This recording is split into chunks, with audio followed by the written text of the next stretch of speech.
మద్నూర్ మండల్ చిన్న ఎక్లారా గ్రామంలో వరద గుట్టపై నుండి నీరు గ్రామంలో రావడంతో గ్రామస్తులు పూర్తిగా భయాందోళన చెందారు। ఈ విషయాన్ని తెలుసుకున్న ఎమ్మెల్యే తోట లక్ష్మీకాంతరావు వెంటనే చర్యలు కామారెడ్డి జిల్లా జుక్కల్ నియోజకవర్గం మద్నూర్ మండలం చిన్న ఎక్లారా గ్రామాన్ని బాన్సవాడ సబ్ కలెక్టర్ కిరణ్మయ్ సందర్శించారు। గ్రామంలోకి వరద నీరు రావడంతో స్థానికులు ఇబ్బందులు పడుతున్నారని సమాచారం తెలుసుకున్న సబ్ కలెక్టర్ వెంటనే మండల స్థాయి అధికారులతో కలిసి గ్రామానికి వెళ్లారు। కాల్వలో చెత్తతో పాటు ముళ్ల పొదలు అడ్డుగా ఉండడంతో నీటి ప్రవాహం ఉధృతికి గ్రామంలోకి నీళ్లు వచ్చాయని అధికారులు వివరించారు। వెంటనే జేసీబీ సహాయంతో మురికి కాల్వను శుభ్రం చేసి నీటి ప్రవాహం బయటికి వెళ్లేలా అధికారులు చర్యలు తీసుకున్నారు। గ్రామ శివార్లో భారీగా పంటలు నీట మునిగాయని రైతులు చెప్పారు। వరద ఉధృతికి పంటలు భారీగా నీట మునిగాయని ఎమ్మెల్యే తోట లక్ష్మీకాంతరావు ఫోన్లో కలెక్టర్ దృష్టికి తీసుకెళ్లారు। నీట మునిగిన పంటలను పరిశీలించి ప్రభుత్వానికి నివేదిక పంపించాలన్నారు।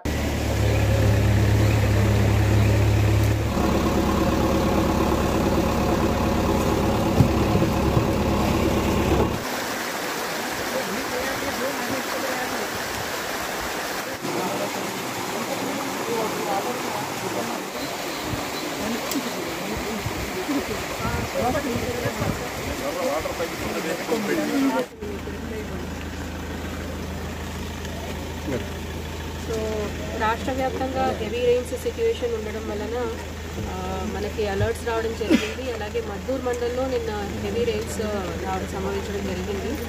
దానికి సంబంధించి చిన్న ఎక్లారా గ్రామం విజిట్ చేశాము। ఇక్కడ కొంచెం వాటర్ ఓవర్ఫ్లో అయ్యి ఎన్నడూ కూడా చేయడం జరిగింది। ఇమీడియట్గా మన లోకల్గా ఉన్న మద్దూర్ తహసీల్దార్ గారు అలాగే ఎస్హెచ్ఓ గారు ఎంపీడీఓ గారు అందరూ వచ్చి జేసీబీ సాయంతో ఏదైతే కాలువకి అడ్డు ఉందో ఆ అడ్డుని తొలగించి వాటర్ సరైన విధంగా వెళ్ళిపోయే చర్యలు తీసుకున్నారు। వాటర్ అంతా కూడా ఇప్పుడు రిసీడ్ అయింది।